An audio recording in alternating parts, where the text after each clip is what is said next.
processus de mes vacances du printemps jusqu'aux vacances d'été a super bien été.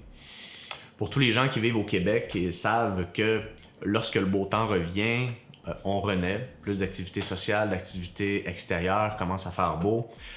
Ma consommation d'alcool a refait surface, encore là pas de façon excessive, mais beaucoup trop à mon goût.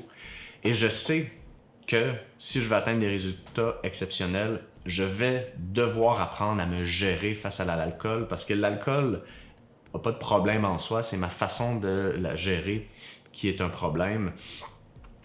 Et donc, à l'aube de mes vacances d'été, je suis devenu extrêmement anxieux parce que le setup qu'on s'était mis allait m'exposer à des opportunités de boire quotidiennement, peut-être trop. Et j'étais extrêmement anxieux parce qu'en parlant avec mon coach, je me suis dit, je vais vraiment transformer pendant mes vacances d'été ma relation à l'alcool, blablabla.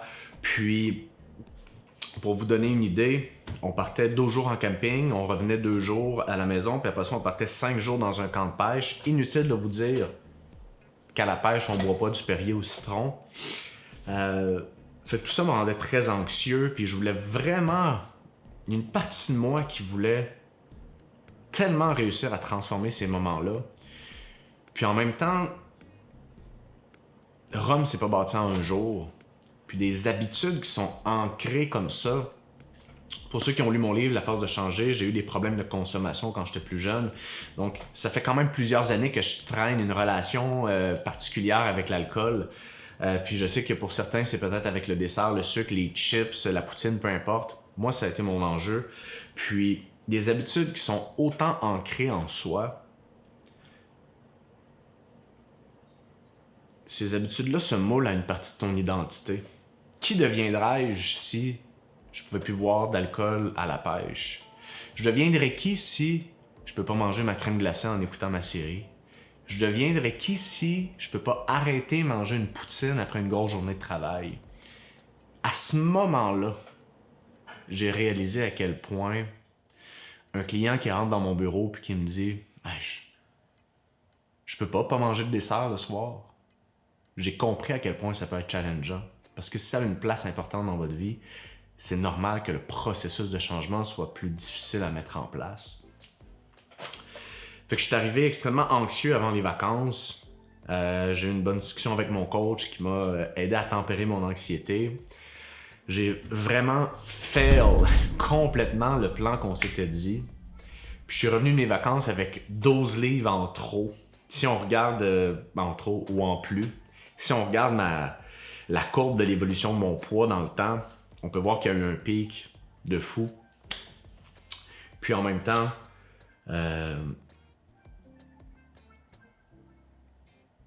je me dis que je suis mieux où je suis cette année qu'où j'étais l'an dernier. Puis ça, c'est important de le voir.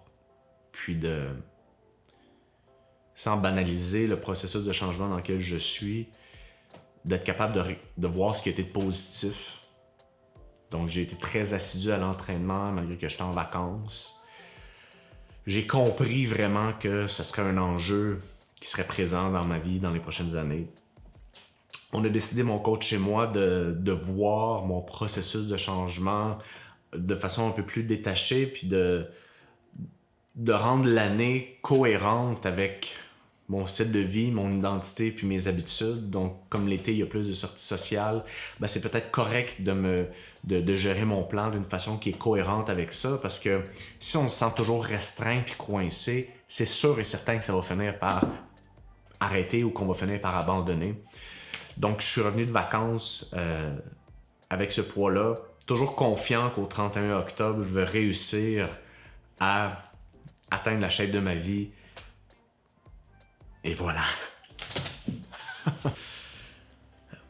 L'idée de filmer mon processus m'est venue à mi-chemin parce que j'ai tellement fait des beaux apprentissages dans les derniers mois que je me suis dit, hey, pour les gens qui pensent qu'un entraîneur personnel, c'est Superman, que tout est parfaitement monitoré, c'est pas vrai. Puis ce que vous vivez, c'est normal. Donc, je continue à m'engager jusqu'au 31 octobre.